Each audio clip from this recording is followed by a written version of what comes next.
Olá e sejam muito bem-vindos! A nossa missão hoje é bem específica. A gente vai desvendar um universo, um que é invisível, mas que, olha, é a base de tudo. Ele constrói cada ser vivo, sabe? Desde a menor bactéria até a gente. Então se prepara, porque vamos mergulhar fundo nas moléculas que definem as fronteiras de cada uma das trilhões de células do nosso corpo. Para começar, quero propor um exercício de imaginação. Pensa aí. Como seria uma célula sem fronteiras? Sem nada, absolutamente nada, para separar o que está dentro do que está fora. Já parou para pensar nisso? O que aconteceria? Olha, a resposta é bem drástica. Sem barreiras, não existe controle. E sem controle, não existe vida. Simples assim. Exatamente esse cenário se a gente não tivesse os lipídios. É por isso que a gente pode pensar neles como arquitetos silenciosos. São essas moléculas invisíveis que constroem as paredes, que guardam energia e que literalmente dão forma à vida como a gente conhece. Sem eles, a biologia toda desmoronaria. Ok, então vamos ao fundo nisso, porque, quando a gente fala em lipídio, a primeira coisa que vem na cabeça é o quê? Gordura. Mas a verdade é que eles são muito mais do que só isso. As funções deles são essenciais, vão desde guardar energia até, olha só, produzir hormônios que a gente não vive sem.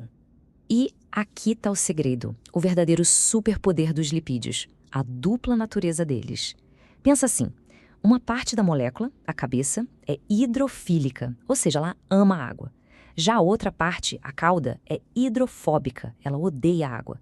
E é justamente essa relação de amor e ódio com a água que faz com que elas se organizem sozinhas, sabe? E criem essa barreira super inteligente, super seletiva que protege a célula do mundo lá fora.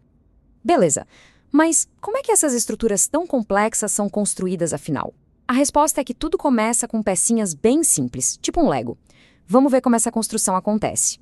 A peça fundamental de tudo isso são os ácidos graxos. Eles são os bloquinhos básicos. Imagina longas correntes de carbono, que têm, de novo, aquelas duas personalidades. Uma cabeça que curte interagir com a água e uma cauda bem longa que foge dela. Essa é a base de tudo. E esses ácidos graxos vêm em dois sabores principais, saturados e insaturados. Os saturados têm cadeias retinhas, de ligações simples. Isso permite que eles se encaixem perfeitamente, bem juntinhos, tipo uma parede de tijolos. Por isso eles são rígidos, sólidos em temperatura ambiente. Pensa na manteiga.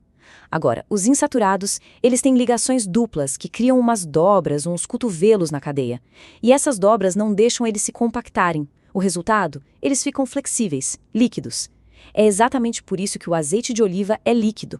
E olha que interessante, muitos desses insaturados são essenciais na nossa alimentação, porque o nosso corpo simplesmente não consegue fabricar. E aqui a gente vê essa hierarquia da vida de forma bem clara. Olha só, tudo começa com os ácidos graxos, certo? Eles se juntam para formar os triglicerídeos, que são a nossa principal reserva de energia. Agora, se a gente troca um desses ácidos graxos por um grupo fosfato, a gente cria os fosfolipídios. E são justamente esses fosfolipídios que, por causa daquela dupla natureza que a gente falou, se organizam sozinhos, de forma espontânea, e criam a famosa bicamada lipídica, a barreira que protege toda e qualquer célula viva. Incrível, né? Ok, agora que a gente já entendeu a estrutura, o como funciona, vamos conectar esse mundo das moléculas com o mundo real, com a nossa saúde, com as doenças. É aqui que a coisa fica bem pessoal. E para começar essa conversa, vamos falar de uma molécula que todo mundo conhece, ou pelo menos já ouviu falar, o colesterol. Ele tem essa fama de vilão, o grande inimigo da saúde e das dietas. Mas será que a história é só essa mesmo? Pois é, a verdade é que o colesterol é quase um herói anônimo da nossa biologia. Sem ele, as membranas das nossas células serão super frágeis. A gente não conseguiria produzir vitamina D com a luz do sol. E hormônios que são fundamentais, como testosterona e estrogênio, simplesmente não existiriam. Ou seja, ele é absolutamente vital. Então, o problema não é o colesterol em si, é o desequilíbrio. É quando as coisas saem do controle.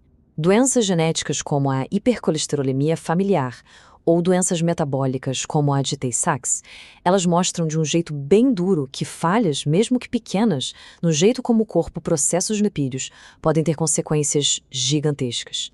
Mas não para por aí. Além de estrutura e energia, os lipídios têm um outro papel, um que é incrivelmente poderoso.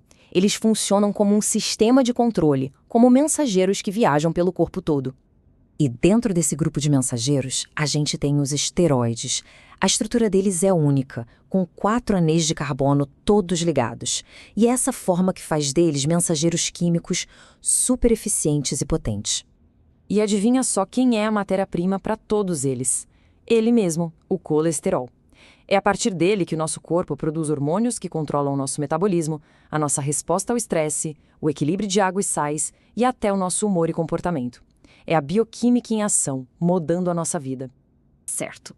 Depois de passar por todos esses detalhes, o que a gente leva disso tudo? Qual é a grande conclusão? Acho que o ponto principal é este. Lipídios são infinitamente mais complexos e importantes do que aquela ideia simples de gordura. Eles são, ao mesmo tempo, os arquitetos que constroem as nossas células, os mensageiros que as fazem conversar entre si e os guardiões que as protegem. Desde a energia que a gente guarda até a membrana que nos define como indivíduos, os lipídios estão lá, determinando os limites e as possibilidades da nossa existência. E no fim das contas, entender essa estrutura invisível é um jeito muito poderoso de entender um pouco mais sobre nós mesmos. Bom, a nossa exploração de hoje foi só o começo. São os primeiros passos. Existe um universo inteiro de bioquímica para a gente desvendar. Então, se essa análise fez sentido para você, se despertou alguma curiosidade, inscreva-se no canal, porque assim a gente continua essa jornada científica juntos. Tem muito mais vindo por aí. Até a próxima!